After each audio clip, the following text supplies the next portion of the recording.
कल हमने देखा था कि अगर रैंक ऑफ ए कितना हो आर, तो जो होमोजेनियस सिस्टम है उसमें आर लीनियरली इंडिपेंडेंट इक्वेशंस होंगे और उसकी वजह से कितने आपके पास वेरिएबल्स होंगे जो फ्रीली वैल्यू ले सकते हैं एन माइनस आर। ठीक है,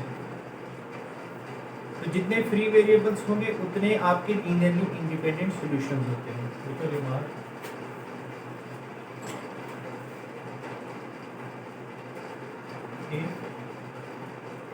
rank of A is equal to R, then number of linearly independent equations नहीं, linearly independent solutions are how many? n minus r। मतलब जितने आपके पास फ्री वेरिएबल्स होंगे, जितने आपके पास क्या होंगे, फ्री वेरिएबल्स होंगे, या जितने आपके पास आर्बिट्ररी कांस्टेंट्स होंगे उतने ही आपके क्या होते हैं, linearly independent solutions.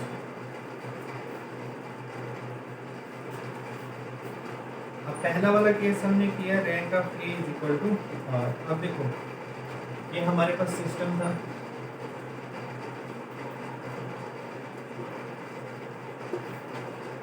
this was the matrix of coefficients, this was matrix of variables, and this was null matrix. This is our homogeneous system.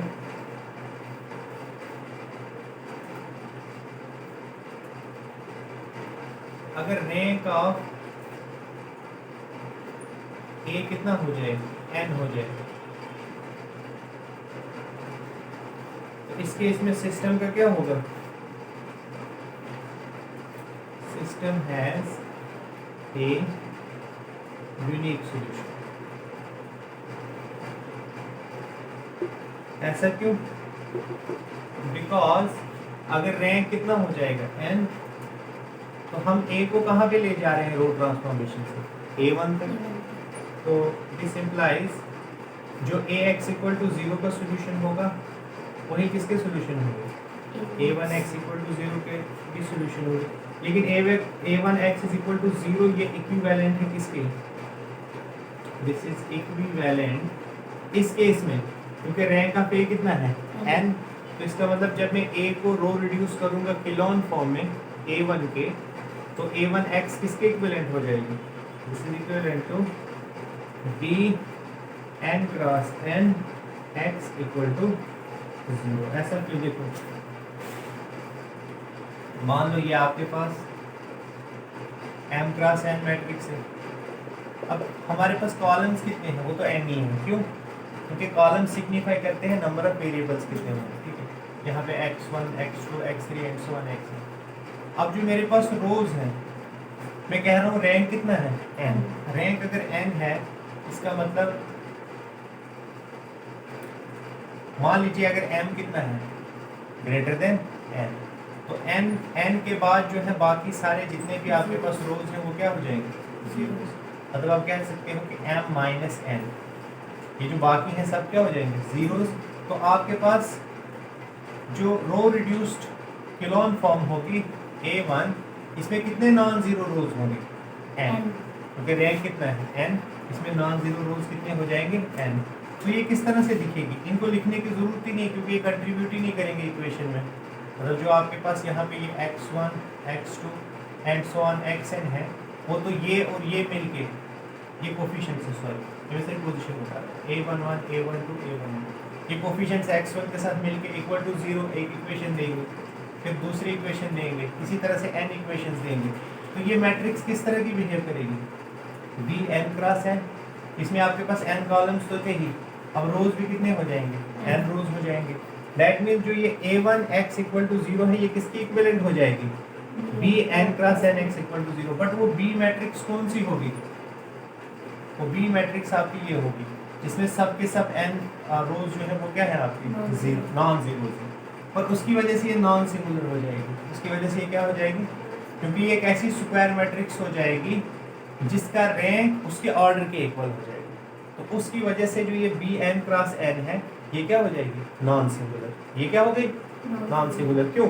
क्योंकि इसका रैंक इसके ऑर्डर के इक्वल है। तो हम कहते थे अगर कोई नॉन सिंगुलर है तो उसका रैंक उसके ऑर्डर के इक्वल होता है। और अगर किसी का रैंक मैट्रिक्स को स्क्वायर मैट्रिक्स का रैंक उसके ऑर्डर के इक्वल हो जाए तो मैट्रिक्स क्या हो जाती है, नॉन सिंगुलर। तो बी क्या है, बी इज नॉन सिंगुलर। क्यों? Because rank of B is equal to order of B, because rank of B is equal to order of B. ठीक है, so this means B inverse exists, B inverse exist. तो दोनों side B inverse से multiply करो, क्या मिलेगा, B inverse B X is equal to B inverse 0। तो x किसके इक्वल हो गया, 0। तो आपको एक ही सॉल्यूशन मिलेगा, कौन सा solution, x equal to 0 is the unique solution, is the unique solution. बात समझ आई? होमोजेनियस सिस्टम में जब रैंक ऑफ ए कितना हो जाए, n के इक्वल, जब रैंक ऑफ ए कितना हो जाए, n। ये n आपने बच्चे याद रखना है, ये n क्या है, this is number of variables. n किसको सिग्निफाई कर रहा है, नंबर ऑफ कॉलम्स को, और नंबर ऑफ कॉलम्स किसको सिग्निफाई कर रहे हैं, नंबर ऑफ वेरिएबल्स को। परेशान नहीं होना, देखो नेट के एग्जाम में ये क्या करता है, वहां पे आपको मैट्रिक्स ऐसे दे देगा, कैसे,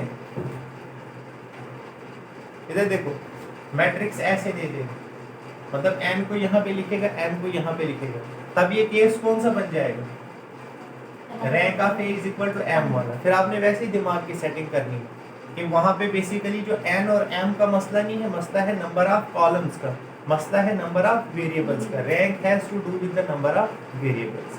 तो यहाँ पे आपको rank of A is equal to m के हिसाब से देखना है, जैसे यहाँ पे n के हिसाब से देख रहे हो। That means you have to look at the number of variables कितने।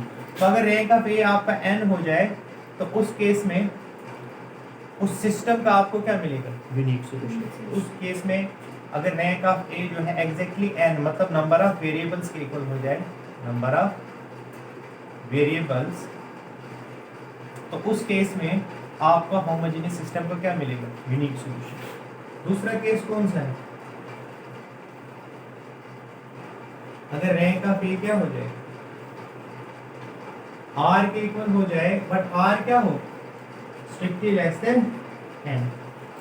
रैंक ऑफ ए कितना है, r, लेकिन r क्या है, स्ट्रिक्टली लेस देन n। तो अगेन यहाँ पे a क्या है, this is equivalent to a, तो ax किसके इक्विवेलेंट हो जाएगा, ax a1x इक्वल टू 0, ठीक है, because a is equivalent to a1, तो ax equal to 0, a1x equal to 0, they have same solution set, same solution set. इनके solution में कोई फर्क नहीं पड़ेगा, क्योंकि रैंक में कोई फर्क नहीं पड़ेगा। तो अगर हम एक मैट्रिक्स को रो रिड्यूस्ड क्लोन फॉर्म में कन्वर्ट करते हैं तो उससे आपके सॉल्यूशन सेट में कोई भी फर्क नहीं पड़ेगा, ठीक है। सो जो ax इक्वल टू 0 का सॉल्यूशन होगा वही a1x इक्वल टू 0 का सॉल्यूशन होगा। लेकिन अब ये a1 कैसे दिखेगी, b r क्रॉस है, क्यों, क्योंकि r क्या है, लेस देन n। मतलब मान लीजिए यहाँ पे आपके ये n वेरिएबल्स है, x1 x2 xn, तो यहाँ पे क्या हो जाएगा, अभी यहाँ पे जो नंबर ऑफ नॉन जीरो रोज है वो कितने हो जाएंगे, r, और वो r क्या हो जाएगा, इन n से क्या हो जाएगा, कम हो जाएगा। This r is less than n। मतलब मान लीजिए यहाँ पे फिर से कुछ रोज है, उसके बाद यहाँ पे n आता है, ठीक है। तो जो आपका रैंक है, रैंक ऑफ ए है, वो अभी क्या है, n से कम है, मतलब नंबर ऑफ वेरिएबल्स, जितने आपके पास नंबर ऑफ वेरिएबल्स है उनसे क्या है, कम है। तो जब ऐसा हो जाता है तो पीछे हमने क्या देखा था, दिस इंप्लाइज मैट्रिक्स किस तरह से होगी, B R cross N X equal to 0। पीछे हमने ये वाला केस किया था, अगर आपको याद होगा, हमने क्या कहा था, अगर रैंक ऑफ ए कितना हो जाए, r, तो ax की कितनी लीनियरली इंडिपेंडेंट इक्वेशंस होती हैं, r लीनियरली इंडिपेंडेंट इक्वेशंस होती हैं। तो फ्री वेरिएबल्स कितने होते हैं उसमें, हैं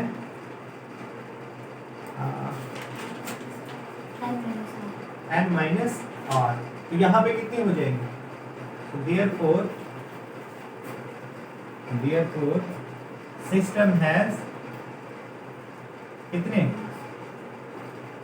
n minus r linearly independent equations. और अगर n minus R linearly independent equations है, देयरफॉर इट हैज कितने n minus R linearly independent solutions. अब n minus R linearly independent solutions का क्या मतलब है? जैसे मान लो अगर हमारे पास सॉल्यूशंस कितने होते थे, सपोज हमारे पास 3 लीनियरली इंडिपेंडेंट सॉल्यूशंस होते थे, 3 नहीं मान लीजिए मान होते थे, तो वो किस तरह से दिखता था? a कुछ इस तरह से, 2a, a प्लस 2 कुछ इस तरह से, ठीक है, such that a belongs to field। तो लीनियरली इंडिपेंडेंट सॉल्यूशन कितना है? एक ही है, तो इसलिए आपके पास जो आर्बिट्ररी कांस्टेंट है वो 1 दिखेगा, ठीक है। तो इसको आप कैसे लिख सकते हैं? How can you right this? इसको आप ऐसे लिख सकते हैं, a को बाहर कर दो, अंदर क्या बचेगा? 1 2 ये क्या हो जाएगा? This is 1 plus 2 upon suppose ऐसे करते हैं, ठीक है, a 2a और a, तो दिस इज 1 2 और 1, क्या हो जाएगा? 1 2। तो देखो ये आपके पास सॉल्यूशन सेट होगा such that a belongs to f।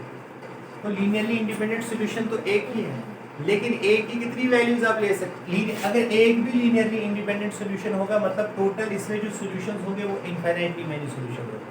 मैं लीनियरली इंडिपेंडेंट की बात कर रहा हूँ।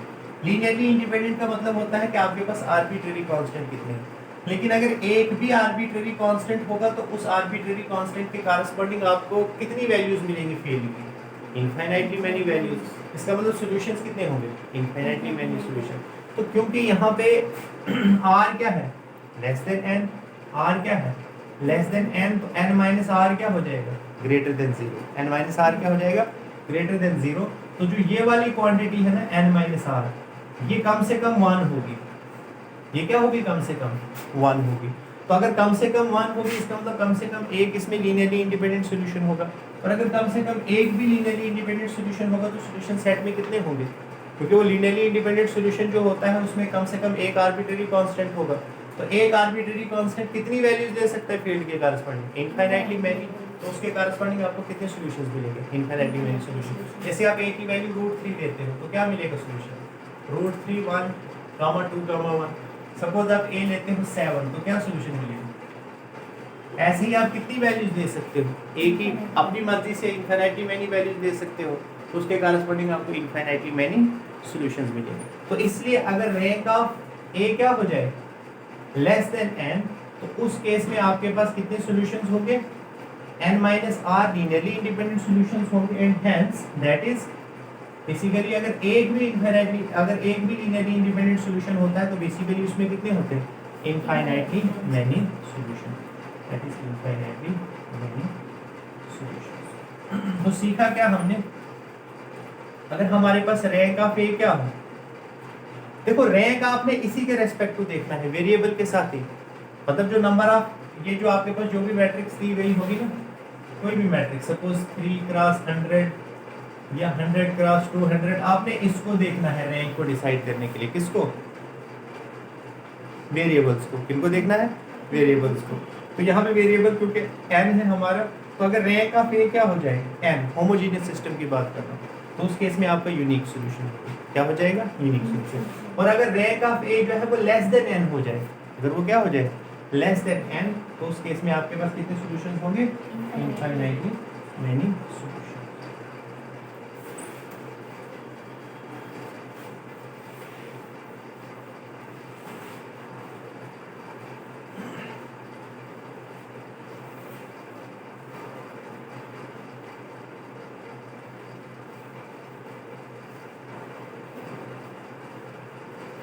चलिए अब क्वेश्चन करते हैं।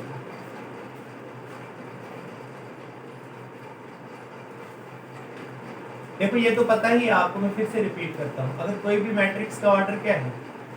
m क्रॉस n, तो इसका रैंक क्या होता है? Minimum of rank of A is less than equal to minimum of m and n। वो मैंने आपको बताया था क्यों? क्योंकि रैंक में हम किसको देखते हैं? सब मैट्रिक्स को देखते हैं। सब मैट्रिक्स देखते हैं, लार्जेस्ट ऑर्डर नॉन सिंगुलर सब मैट्रिक्स, हम कम से कम एक मिलनी चाहिए हमें, तो उसका जो ऑर्डर होगा वो। अब अगर m क्या है आपका, m छोटा है, तो ऑब्वियसली जो आपकी स्क्वायर मैट्रिक्स होगी वो m के कॉरस्पॉन्डिंग मिलेगी। जैसे मैंने ये कहा था 1 2 3 1 1 1, यहाँ पे कौन छोटा है, ये 2, तो इसी के कॉरस्पॉन्डिंग हमें लार्जेस्ट मिल रही है। मान लो अगर ये 1 क्रॉस 2 होता है तो किसके कॉरस्पॉन्डिंग मिलती है, 1 1 1 क्रॉस 2, हाँ ये, तो किसके कॉरस्पॉन्डिंग मिलता है, इसके कॉरस्पॉन्डिंग, रोज के कॉरस्पॉन्डिंग, दैट इज एक ही ऑर्डर की हमें क्या मिलती है। तो रैंक ऑफ ए जो है, जो मिनिमम होता है ना उनमें से, लेस देन इक्वल टू उसके होता है, मतलब कम से कम, सॉरी ज्यादा से ज्यादा किसके इक्वल हो सकता है, जो इनमें छोटी वैल्यू होती है। जैसे अगर यहाँ पे 1 क्रॉस 2 है तो रैंक ऑफ ए क्या हो सकता है, मैक्सिमम ए 1 हो सकता है। अगर यहाँ पे मैं लिखता हूँ सपोज 100 क्रॉस 500, तो रैंक क्या होगा यहाँ पे इस मैट्रिक्स की, लेस देन इक्वल टू 100, मतलब मैक्सिमम कितना हो सकता है 100, क्योंकि मैक्सिमम इसमें जो सब मैट्रिक्स होगी नॉन सिंगुलर वो 100 ऑर्डर की होगी, फिर उससे नीचे भी हो सकता है, बट मैक्सिमम कितना हो सकता है 100, तो ये याद रखना है। ठीक है, question, if we have system of homogeneous equation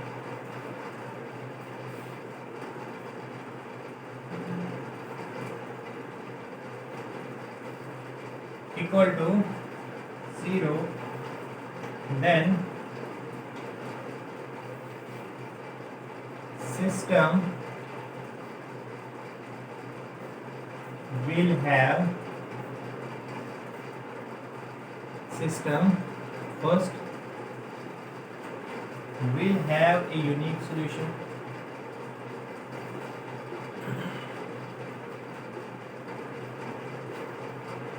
will have infinitely many solutions,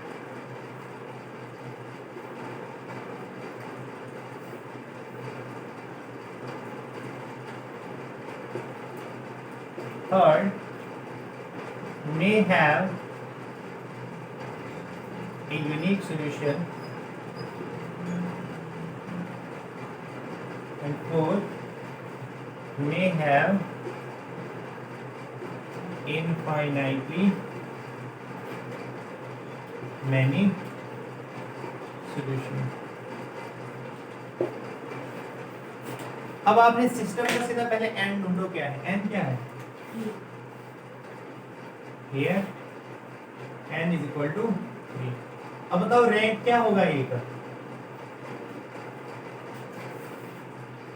दिया नहीं ना है रैंक, तो रैंक क्या होता है, लेस देन इक्वल टू जो मिनिमम होता है, तो रैंक क्या होगा, लेस देन इक्वल टू 3। तो इसका मतलब पॉसिबिलिटीज क्या है कि रैंक ऑफ ए जो है वो n भी हो सकता है। देखो लेस देन इक्वल टू 3 है ना, तो इक्वल टू n भी हो सकता है, तो इसका मतलब ये पॉसिबिलिटी भी है कि will have a unique solution, this is wrong. Will have a unique solution का मतलब है इसका होगा ही होगा यूनिक सॉल्यूशन, ठीक है, वो तो गलत बात है, क्योंकि जरूरी थोड़े ना है कि वो 3 ही होगा, हो सकता है वो 3 से छोटा भी हो। तो विल हैव में ये कह रहा है कि must have a unique solution, तो विल हैव जो है ये गलत है। दूसरा बोल रहा है will have infinitely many solution, ये भी गलत है, क्योंकि इक्वल टू 3 भी हो सकता है, तो विल हैव जो है ये भी क्या हो जाएगा, गलत।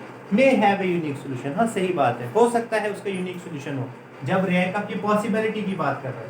तो यहाँ पे पॉसिबिलिटी में मे का कॉन्सेप्ट आता है, और विल में जो है वो एग्जैक्ट की बात कर रहा है कि ये होगा ही होगा, इसके अलावा कुछ और नहीं हो सकता, ठीक है, तो वहाँ पे विल लिखेंगे या मस्ट लिखेंगे। तो मे हैव ठीक है, हो सकता है, क्यों, क्योंकि रैंक ऑफ ए जो है वो 3 भी हो सकता है, रैंक ऑफ ए जब n होता है तो उस केस में क्या हो जाता है, unique solution. May have infinitely solution, बिल्कुल, क्योंकि रैंक ऑफ ए जो है वो लेस देन 3 भी है, रैंक ऑफ ए क्या है, it is less than n, मतलब लेस देन 3, तो रैंक ऑफ ए अगर लेस देन 3 हो जाए, लेस देन n हो जाए, तो इनफिनिटली मेनी सॉल्यूशन भी हो सकता है, ठीक है। अब दूसरा वाला मैं नहीं कर रहा हूँ, दूसरा वाला आप खुद करो।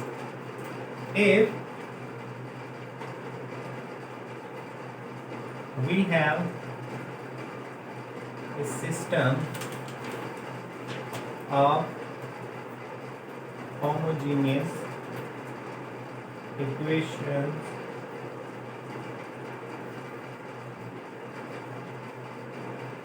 then system will have unique solution. Second, will have infinite many solutions. May have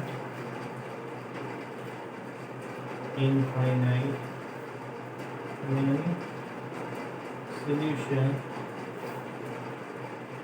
may have a unique solution. बताओ जल्दी से. It should not take you more than half a minute. क्या कहते हो?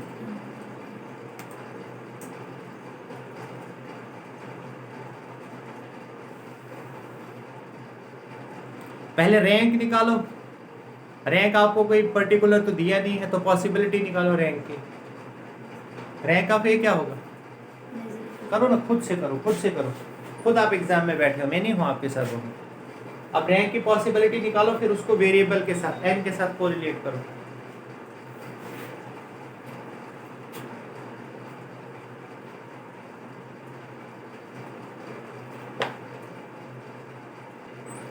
Rank of A is less than equal to 3.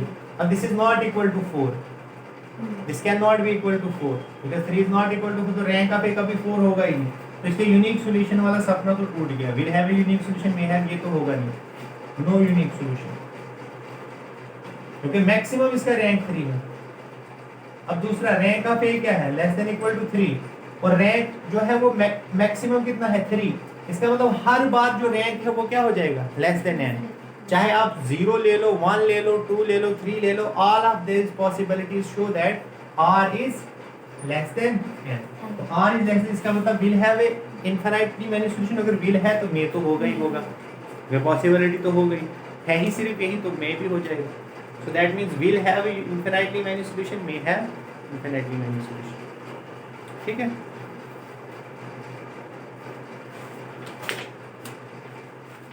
बात समझ आई?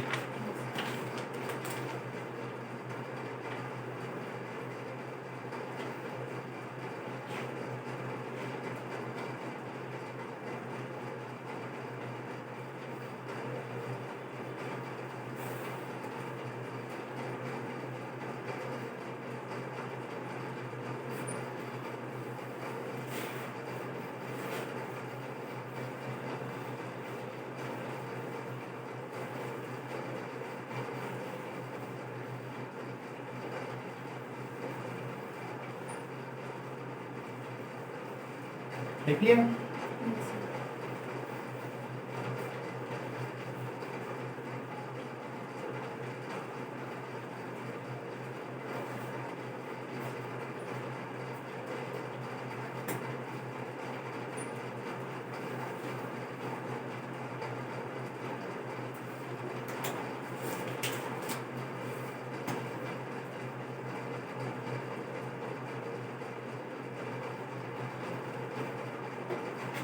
Dimension of solution space क्या होता है? Is equal to number of linearly independent solution. Is equal to, बोलो, number of linearly independent solutions इसके of the system, of the system A m cross n x equal to 0. जो dimension होता है किसी भी सॉल्यूशन स्पेस का, वो किस पे डिपेंड करता है? Number of linearly independent solution. मतलब, और वो किसके इक्वल होते हैं? Number of linearly independent solution, that is n minus r. That is n minus r, where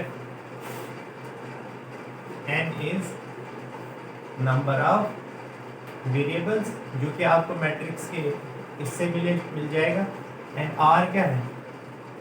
rank of matrix. R is rank of matrix. तो ये तो आप तब लगा सकते हो ये फार्मूला जब आपके पास रैंक दिया हो मैट्रिक्स का, तो आप सिंपली एन में से रैंक को माइनस कर दोगे। लेकिन सपोज अगर रैंक नहीं दिया है, अगर मैट्रिक्स का रैंक नहीं दिया है, तो एक तो ये वाला तरीका हो सकता है डायमेंशन पूछने का। दूसरा, dimension of solution space is equal to number of arbitrary constants, number of arbitrary constants present। और वो arbitrary constants कहाँ से मिलते हैं हमें? फ्री वेरिएबल से। That is वो भी कितने होते हैं? n माइनस आर ही होते हैं। लेकिन ये वो वाला केस है जब आपको रैंक नहीं दिया है मैट्रिक्स का, सिर्फ सॉल्यूशन स्पेस आपको दी गई है, उसका डायमेंशन आपको बताना है। तो वहां पे आप देखोगे कि नंबर ऑफ आर्बिट्रेरी कांस्टेंट्स कितने हैं, तो जितने होंगे वही उसका क्या बनेगा? डायमेंशन बनेगा। ठीक है, लिखिए question. If A is a matrix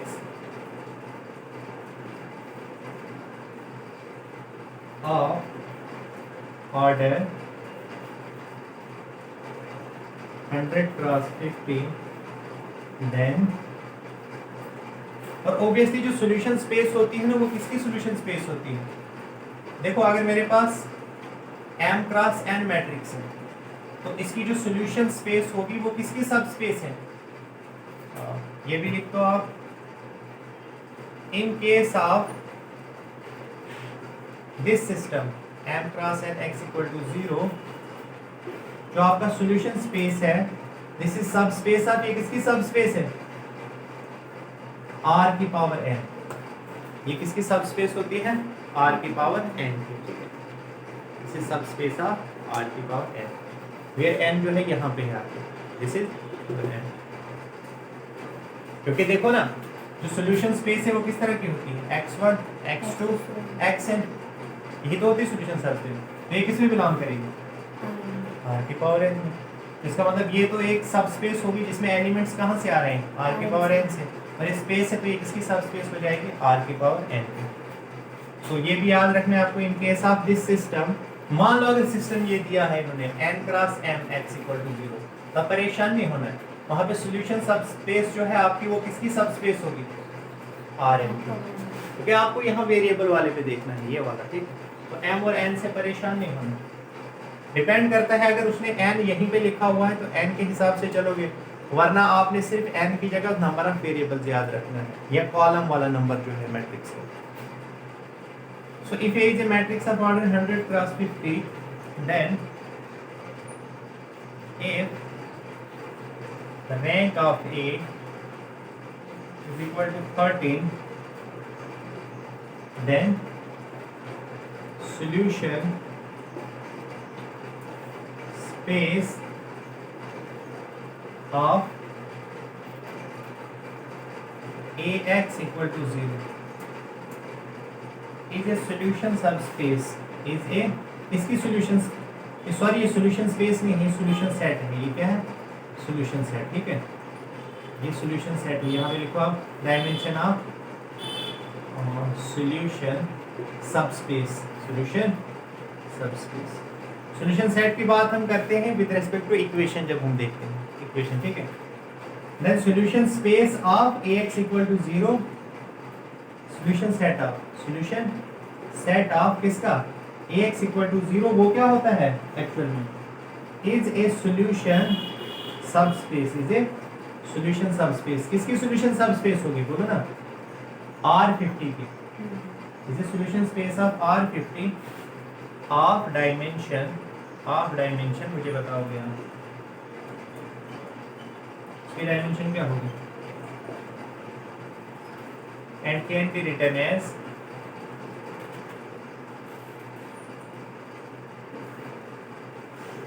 बताओ। डायमेंशन 30 है? 30 नहीं 13, बोलो ना क्या आएगा? 30 डायमेंशन। डायमेंशन 13 आएगी? हाँ अरे क्या हो गया आपको? अभी ऊपर तो बताया था dimension of solution subspace is equal to number of arbitrary constant के तरीके से तो देखे नहीं, वो दिए नहीं हमें। Dimension of solution space is equal to number of linearly independent solution of this system. कितने होते हैं number of linearly independent solution? n minus r। तो n कितना है यहाँ पे? 50 तो 50 माइनस, तो आपने कैसे 13 बोल दिया? हवा में फायर चला है? कौन सा लॉजिक लगा? 37 आएगा। अब कैसे लिखते हैं देखो, 37 आने का मतलब इसको इसके साथ कोरिलेट करो ना, जो डायमेंशन होता है वो आर्बिट्रेरी कांस्टेंट्स के इक्वल होता है। और जब आर्बिट्रेरी कांस्टेंट हम लिखते हैं कैसे लिखते हैं याद करो। जैसे अगर हम R3 में हमारे पास दो आर्बिट्रेरी कांस्टेंट है तो हम कैसे लिखेंगे? कुछ इस तरह से लिखेंगे A B A such that यहाँ पे दो ही आएंगे ना, फिर A B belongs to R। मान लो अगर इधर 10 भी है लेकिन दो ही आर्बिट्रेरी कांस्टेंट है तो आगे कितने आएंगे? दो ही। लेकिन इधर पीछे हमने पूरे लिखने हैं जिसकी वो सबस्पेस है, तो कैसे लिखेंगे इसको बताओ? x1 x2 and so on कहाँ तक? x50 तक। अरे पीछे तो पूरा लिखेंगे ना, सबस्पेस है ना, सबस्पेस तो R50 की है ना। अब आर्बिट्रेरी कांस्टेंट कितने हैं? 37। तो यहाँ पे लिखेंगे हम x1 x2 कहाँ तक? x37 belonging to R। Arbitrary constant कितने हैं? दो ही है, तो आगे हम सिर्फ आर्बिट्रेरी कांस्टेंट लिखते हैं, लेकिन पीछे तो हम पूरा लिखेंगे ना जिसकी सबस्पेस है, तो टपल तो उसी के हिसाब से लिखेंगे। तो सबस्पेस या R50 की है तो x50 तक लिखेंगे, लेकिन आर्बिट्रेरी कांस्टेंट कितने हैं? 37। तो कहाँ से कहाँ लिखेंगे? इन जनरल इसको कैसे लिखेंगे हम? इन जनरल कैसे लिखते हैं हम? इन जनरल इफ रैंक कितना है बोलो ना? If rank is equal to n and sorry rank is equal to r and number of variables is n। Number of variables अगर कितने हो? दे आर n m कितने? n। देन इसको कैसे लिखेंगे s को? then solution subspace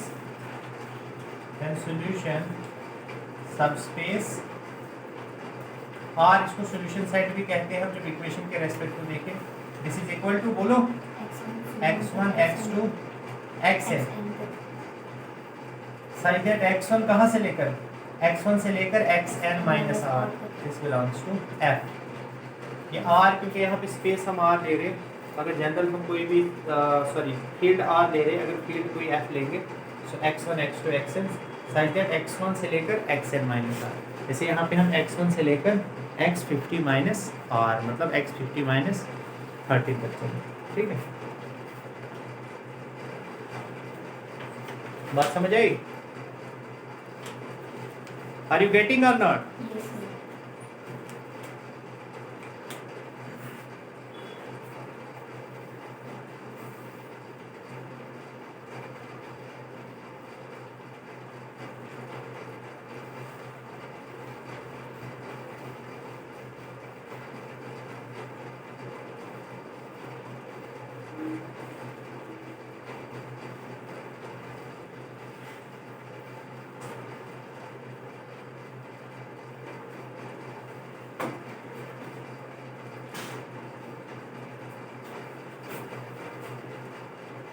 देखो,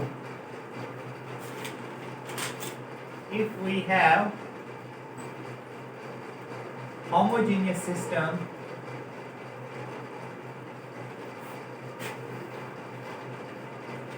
of equations, यहाँ पे solution set दिया हुआ है, ठीक है?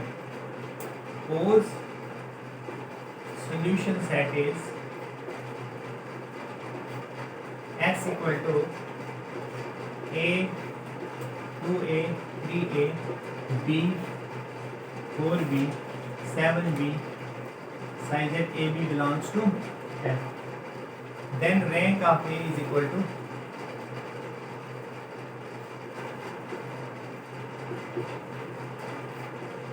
five 4 3 और 2।